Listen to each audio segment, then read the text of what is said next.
আপুনি চাই আছে দ্য মৰ্নিং শ্ব'। ঘোঁৰা বেপাৰীৰ ভয়ত এতিয়া ত্ৰস্তমান হৈ পৰিছে মহাজোঁট। 2 মে'ৰ পিছত চৰকাৰ গঠন কৰিবলৈ মহাজোঁটৰ মন আছে ঠিকেই, কিন্তু কিছুসংখ্যক বিধায়ক বিক্ৰী যোৱাৰ আশংকাই টোপনি ধৰিছে কংগ্ৰেছ নেতৃত্ব।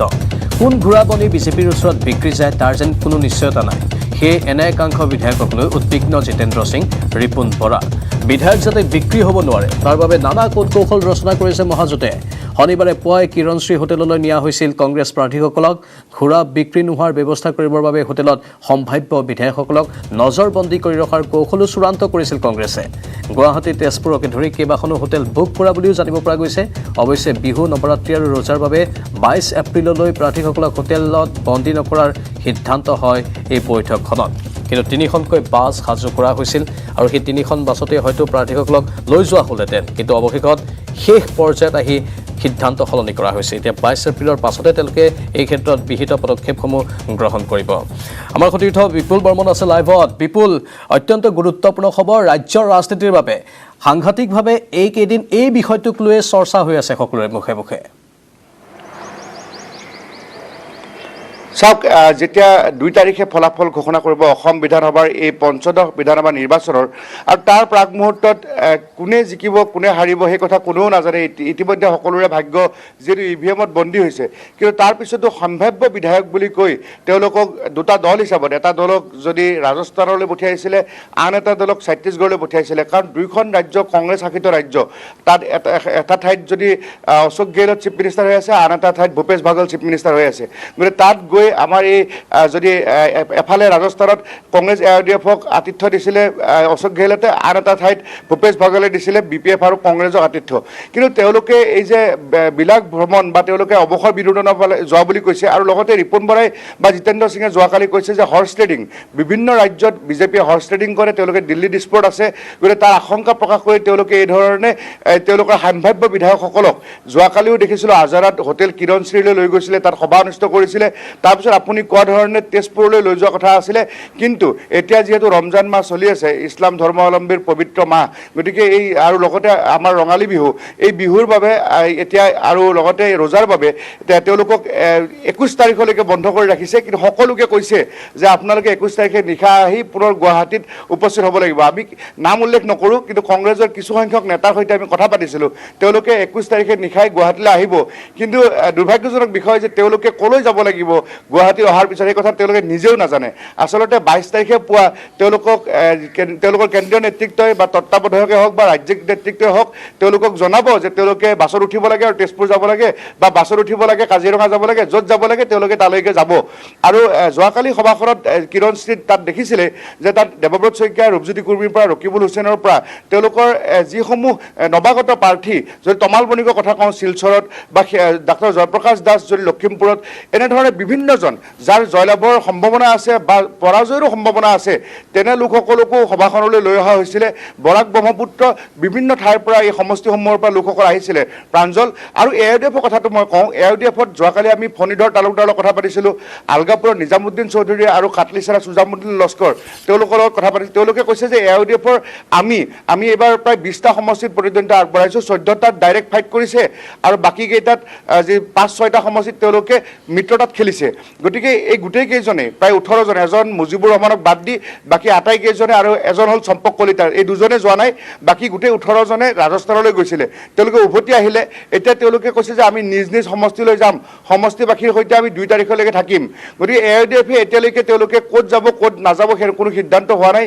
তেওঁলোকে সকলোৱে চাই আছে যে তেওঁলোকৰ মুৰব্বী সাংসদ বদৰুদ্দিন আজমলে তেওঁলোকক কি ছিগনেল দিয়ে। কিন্তু কংগ্ৰেছৰ কথাটো মই জনালোঁ যে তেওঁলোকক 21 তাৰিখে সন্ধিয়াৰ ভাগতে গুৱাহাটী আহিবলৈ জনাইছে।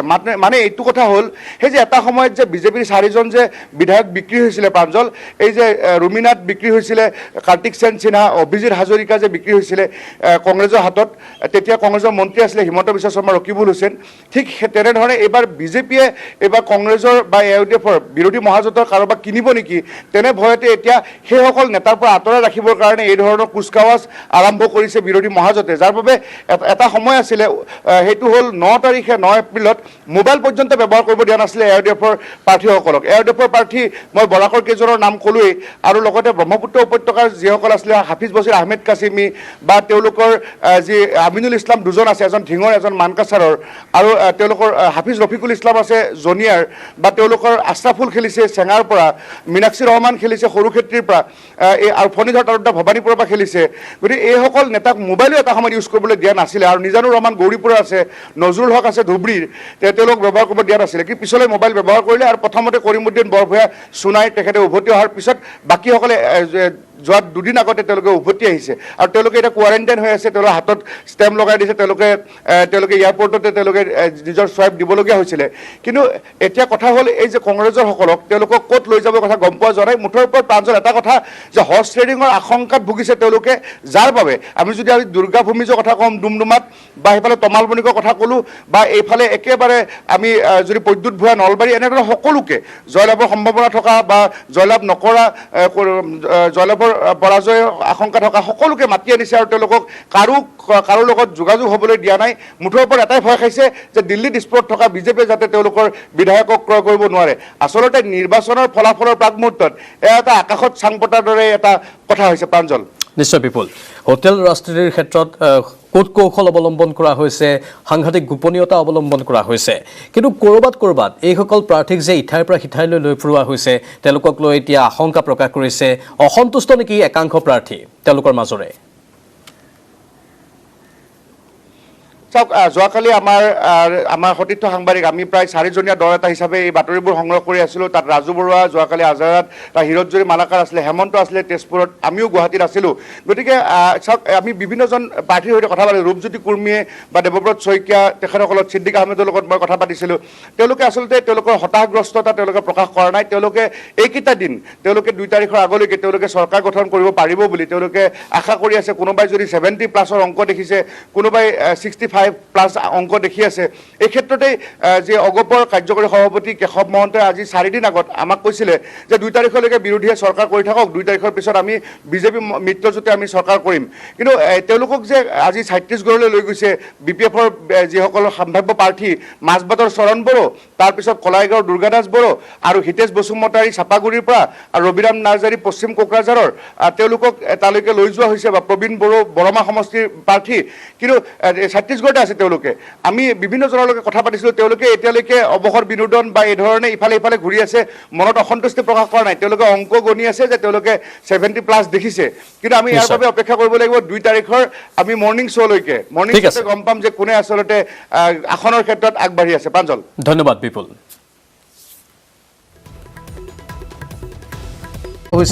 মধ্যপ্ৰদেশত 24 ঘণ্টাত আক্ৰান্ত হৈছে 11,269 জন। দেশত শনিবাৰে আক্ৰান্তৰ হাৰ 11.5%। পৰিসংখ্যা আমি পুনৰ জনাইছোঁ, দেশত এতিয়া দ্ৰুতগতিত বৃদ্ধি পাইছে কৰোনাৰ সংক্ৰমণ। শনিবাৰে 2,61,500 জন আক্ৰান্ত হৈছে। 24 ঘণ্টাত দেশত 1,501 আক্ৰান্তৰ মৃত্যু হৈছে। মহাৰাষ্ট্ৰত সৰ্বাধিক 67,123 জন আক্ৰান্ত হৈছে। দিল্লীত 24,375 জন, কৰ্ণাটকত 17,489 জন, ছত্তীশগড়ত আক্ৰান্ত হৈছে 16,083 জন, কেৰালাত আক্ৰান্ত হৈছে 13,835 জন। মধ্যপ্ৰদেশত 24 ঘণ্টাতে আক্ৰান্ত হৈছে 11,269 জন। দেশত শনিবাৰে আক্ৰান্তৰ হাৰ 11.5%।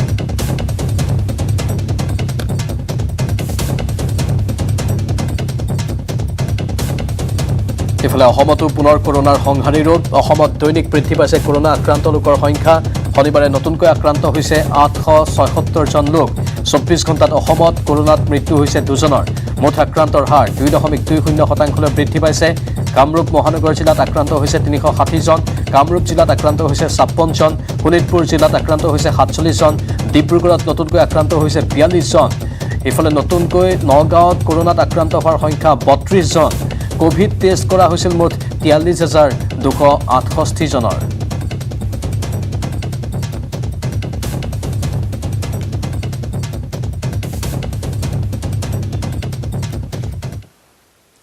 প্ৰথম শ্ৰেণীৰ পৰা পঞ্চম শ্ৰেণীলৈ বন্ধ থাকিব পাঠদান। ৰাজ্যৰ 8 জিলাত বন্ধ থাকিব প্ৰাথমিক শ্ৰেণীৰ পাঠদান। 100তকৈ অধিক সক্ৰিয় কৰোনা ৰোগী থকা জিলাসমূহত পাঠদান বন্ধ থাকিব। নতুনকৈ কোনো জিলাত 100 জন আক্ৰান্ত হ'লে তেনে জিলাতো বন্ধ হ'ব প্ৰাথমিক শ্ৰেণী। মন্ত্ৰী হিমন্ত বিশ্ব শৰ্মাই এই ঘোষণা কৰে। সোমবাৰৰ পৰা কাৰ্যকৰী হ'ব এই নিৰ্দেশ।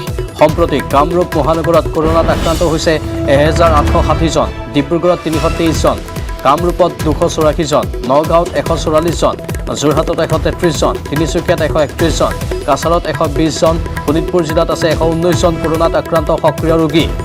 এই 8খন জিলাত প্ৰথম শ্ৰেণীৰ পৰা পঞ্চম শ্ৰেণীলৈ পাঠদান বন্ধ থাকিব। সংশ্লিষ্ট জিলা উপায়ুক্তসকলে নিজ নিজ জিলাত প্ৰাথমিক বিদ্যালয়সমূহ বন্ধ ৰখাৰ নিৰ্দেশ দিব। অন্য জিলাৰ জিলা উপায়ুক্তসকলেও কৰোনা পৰিস্থিতিৰ ওপৰত নজৰ ৰাখি সক্ৰিয় ৰোগীৰ সংখ্যা 100 পাৰ হ'লে প্ৰথম শ্ৰেণীৰ পৰা পঞ্চম শ্ৰেণীলৈ পাঠদান বন্ধ ৰখাৰ নিৰ্দেশ দিব পাৰিব। এটা ডেটা ইম্পৰ্টেণ্ট, অসম চৰকাৰৰ শিক্ষা বিভাগে জিলা উপায়ুক্তসমূহলৈকে আজি এটা নিৰ্দেশ জাৰি কৰিছে যে যিখন জিলাতে 100টা পজিটিভ কেছ আছে সেইখন জিলাতে এলিমেণ্টাৰী স্কুলসমূহ বন্ধ হৈ যাব, অৰ্থাৎ ক্লাছ 5লৈকে শ্ৰেণী নহ'ব। য'ত যোন জিলাত 100টাতকৈ ওপৰত পজিটিভ কেছ আছে। সেই দৃষ্টিকোণৰ পৰা কামৰূপ মেট্ৰত আছে 1860টা, ডিব্ৰুগড়ত 323টা, কামৰূপ ৰুৰেলত 285টা, নগাঁৱত 144টা, যোৰহাটত 133টা, তিনিচুকীয়াত 131টা, কাছাৰত 120টা আৰু শোণিতপুৰত 119টা। আন জিলাসমূহত আজিৰ দিনতো এক্টিভ কেছ 100তকৈ তলত আছে। আমাৰ শিক্ষা বিভাগে গোটেই দায়িত্বটো জিলা উপায়ুক্তক দিছে। জিলা উপায়ুক্তসকলে যেতিয়াই দেখিব যে মোৰ জিলাত প্ৰতিদিনে 100তকৈ বেছি এক্টিভ কেছ হ'ব আৰম্ভ কৰিছে, তেওঁলোকে সেই জিলাৰ প্ৰাথমিক বিদ্যালয়সমূহ বন্ধ কৰি দিব। চৰকাৰে বেলেগ আৰু নিৰ্দেশ নিদিয়ে। Authority has been given to the Deputy Commissioner as and when they found that they have more than 100 active cases total per day active to 100 বহুত ডিষ্ট্ৰিক্টত নহ'ব, টোটেল তাৰমানে এভাৰেজ 10টা কেছ যদি হৈছে 10 দিনৰ আমি ধৰোঁ, যদি কোনোবা ডিষ্ট্ৰিক্টত টোটেল 10 দিনত 100টা কেছ হৈছে, হস্পিটেলত 100টা আছে বা এক্টিভ কেছ 100টা আছে, তেতিয়াহ'লে তেওঁলোকে LP স্কুলখিনি বন্ধ কৰি দিব। ডিষ্ট্ৰিক্টকেইখন আকৌ এবাৰ কৈছোঁ, এইটো কিন্তু আজি ৰাতি আকৌ পৰিৱেশটো বদলি যাব পাৰে। Kamrup metro', Dibrugarh, Kamrup rural, Nagaon, Jorhat, Tinsukia, Cachar. আনফালে হাইস্কুল শিক্ষান্ত পৰীক্ষা আৰু উচ্চতৰ মাধ্যমিক চূড়ান্ত পৰীক্ষাক লৈ সিদ্ধান্ত ল'ব নতুন চৰকাৰেহে। পৰীক্ষাক লৈ এই গুৰুত্বপূৰ্ণ মন্তব্য হিমন্ত বিশ্বৰ। নতুন চৰকাৰ নোহোৱা পৰ্যন্ত সেৱা আৰু শিক্ষা সংসদক অভিভাৱকৰ সৈতে কথা পাতিবলৈ আহ্বান জনাইছে মন্ত্ৰীগৰাকীয়ে। সেৱাই অভিভাৱক আৰু শিক্ষকসকলৰ লগত কথা পাতি নতুন চৰকাৰক প্ৰতিবেদন দিয়ক। নতুন চৰকাৰে সিদ্ধান্ত ল'ব SSLC পৰীক্ষা পতা নপতাক লৈ। সেৱাক আমি অনুৰোধ কৰিছোঁ যে অভিভাৱক আৰু শিক্ষকসকলৰ লগত অহা 10 দিনত কথা পাতিবৰ কাৰণে, আৰু নতুন চৰকাৰ আহিলে যাতে মেট্ৰিকৰ ওপৰত এটা সিদ্ধান্ত ল'ব পাৰে। কিন্তু মডেল কোড অফ কণ্ডাক্ট থকা অৱস্থাত আৰু এখন আহিবলগীয়া চৰকাৰ আহিবলগীয়া সময়ত আমি বহুত ডাঙৰ সিদ্ধান্ত লোৱা উচিত নহয়, আৰু তাৰ পৰিপ্ৰেক্ষিতত আমি